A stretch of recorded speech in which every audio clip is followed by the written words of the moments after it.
seeing her smile. "It was good of you to come, Victoria." Her tone implied it would have been better if I'd come on time. "When one is old, one doesn't travel easily, and the last few days have made me old indeed." I sat down in what I hoped was the least uncomfortable chair. "Yes," I said noncommittally. Rosa was about 75. When they performed her autopsy, they would find her bones were made of cast iron. She did not look old to me. She hadn't begun to rust yet. "Albert, pour some coffee for Victoria." Rosa's single virtue was her cooking. I took a cup of the rich Italian coffee gratefully, but ignored the tray of pastries Albert proffered. I'd get pastry cream on my black wool skirt and feel foolish as well as tense. Albert sat uneasily on the narrow settee, eating a piece of torta del rey, glancing surreptitiously at the floor when a crumb dropped, then at Rosa to see if she'd noticed. "You are well, Victoria? You are happy?" "Yes," I said firmly, "both well and happy." "But you have not remarried." The last time I'd been here was with my brief husband for a strained bridal visit.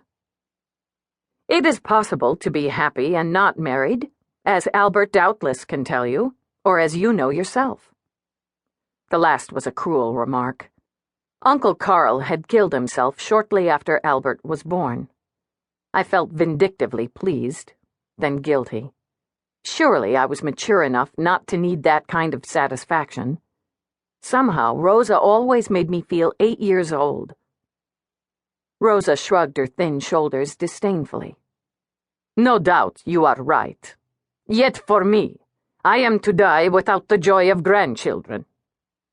Albert shifted uncomfortably on the settee. It was clearly not a new complaint. "A pity," I said.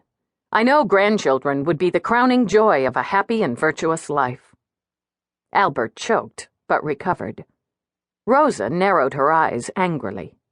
"You, of all people, should know why my life has not been happy."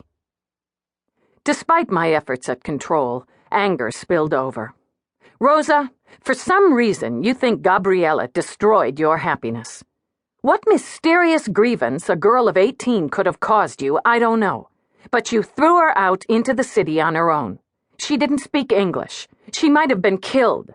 Whatever she did to you, it couldn't have been as bad as what you did to her. You know the only reason I'm here.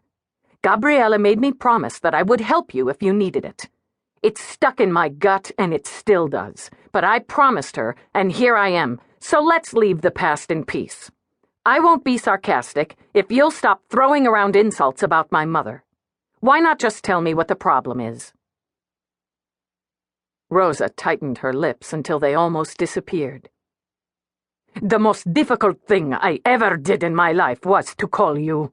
And now I see I should not have done it." She rose in one movement, like a steel crane, and left the room. I could hear the angry clip of her shoes on the uncarpeted hall and up the bare stairs. In the distance, a door slammed. I put down my coffee and looked at Albert. He had turned red with discomfort, but he seemed less amorphous with Rosa out of the room. "How bad is her trouble?" He wiped his fingers on a napkin and folded it tidily. "Pretty bad," he muttered. "Why'd you have to make her mad?" "It makes her mad to see me here instead of at the bottom of Lake Michigan.